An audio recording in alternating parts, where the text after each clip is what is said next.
Your Excellency, the President of the Republic of Kenya, the Honorable Uhuru Muigai Kenyatta, Your Excellency Salva Kiir Mayardit, the President of the Republic of South Sudan,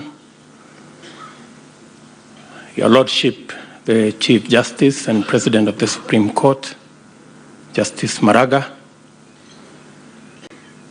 the speakers of the two houses,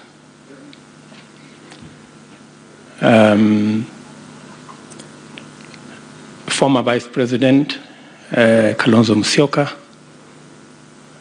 former Vice President Musalia Mudavadi. I don't know why we keep forgetting that once upon a time, Musalia was our Vice President. It may have been for a short time, but I also suffered the same fate. I was Minister for Home Affairs for 2 months.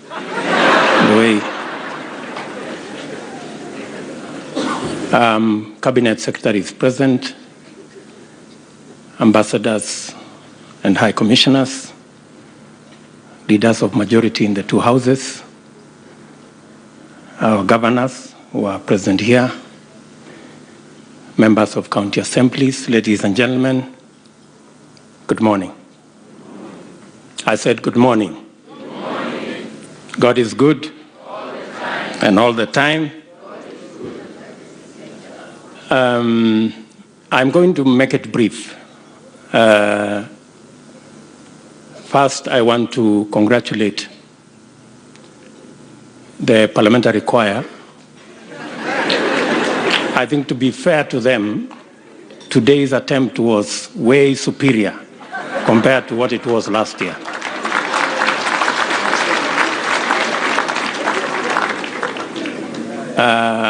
It would have been better, though, if Kajiado County had not come to perform. But I think it will help if we encourage them that it was quite a step from where they were. So Tongi and your team, please keep at it. I think you're making progress. I also want to thank our speaker today, Dr. Michael Hastings, for speaking to our hearts and our minds. And in a very special way that God has used him to speak to the leadership of Kenya and the people of our nation. Thank you very much. And because you have been good to us, your request for a prime minister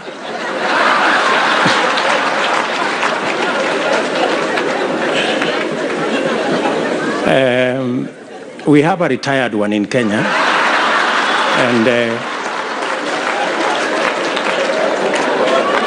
we can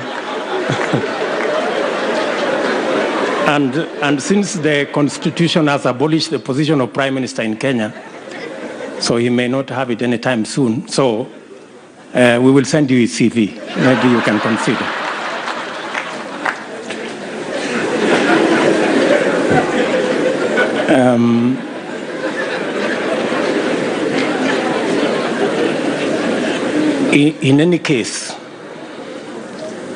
In any case, we have had people from the UK helping us govern our country.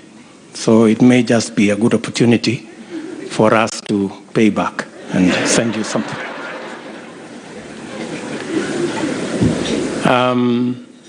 Ladies and gentlemen, Your Excellency, Mr. President, we are gathered here at a good moment, and the prayer breakfast is a very special moment to us as the people of Kenya, because this is an occasion that we speak to ourselves candidly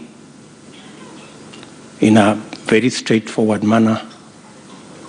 without considering who is in which party, who is in government, who is in the opposition, who comes from what community. So this is a very special moment for us as Kenya.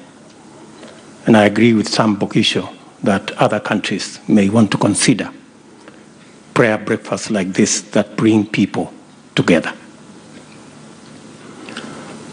And we are, of course, gathered here for good purpose, because the subject today is a new dawn for our country. And what we should do, all of us, responding to the call of our president, that we must rid ourselves, our government, our institutions, and our nation of theft and wastage and corruption. It is a good moment. It's a good subject for us to engage in. And theft and corruption is bad in any language. I will tell you from my mother tongue. It is said, Ngom jorindet, kotabne kinindet. It means the following, that a thief may be intelligent, but not more than the investigator.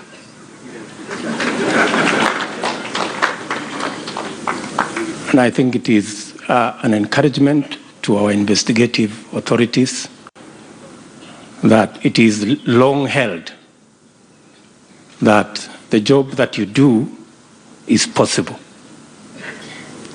And as we've said as a nation, you have our support as you help us deal with the challenge that we have. In any case, Exodus 20:15, the Ten Commandments, says, do not steal. It's as straight as that. Do not steal. Therefore, we are perfectly, not just as a nation, but it is also a spiritual fight. And as we do that, we must remember Exodus 20:16, the following verse, which says, do not bear false testimony.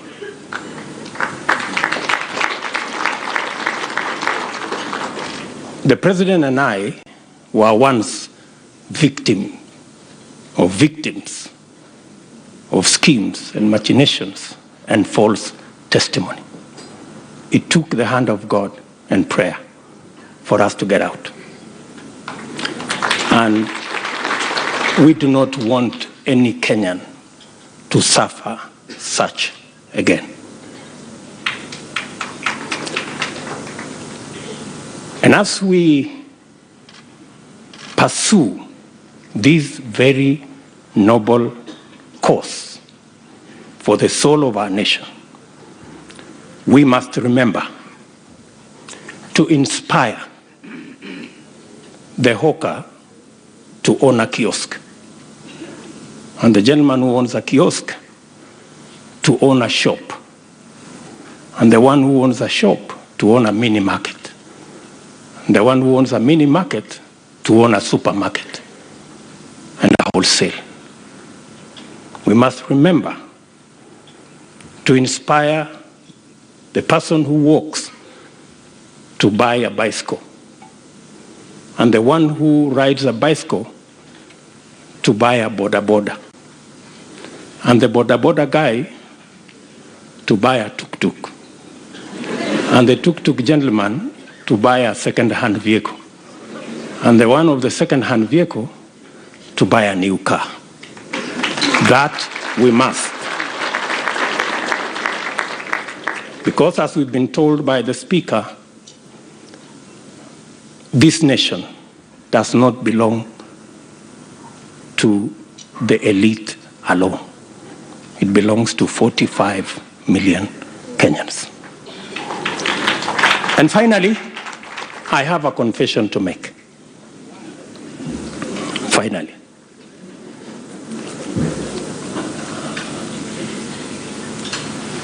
I have had occasion to discuss, for example, in 1978, when our founding father passed on, I remember very well, because we were on school holiday, and I was looking after my father's cows. And when around 3 o'clock we were told President Kenyatta had passed on, I remember we hurriedly took the cows home. We ran, literally, because in my mind, I thought it was the end of the world.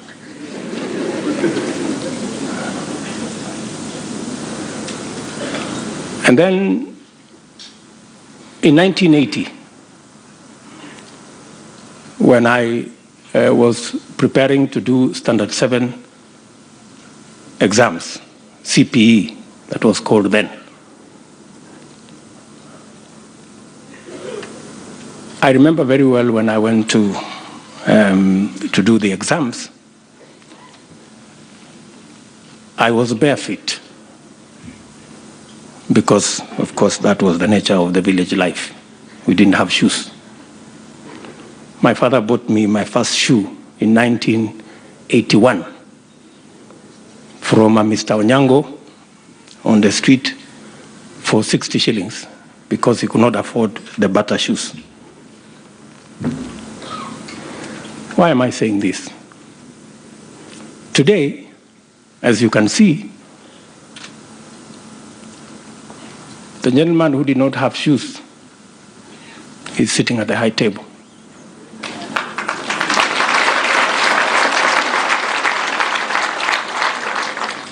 With the son of the founding father.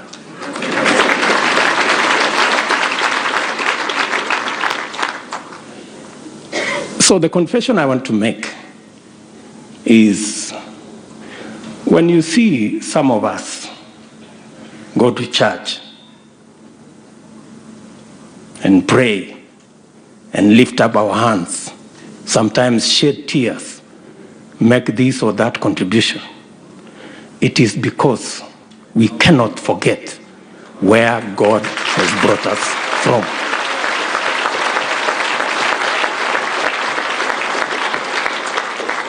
I beg you to understand. Some of us have more to thank God for than some of you. So please, I beg you to understand, because sometimes you judge us harshly.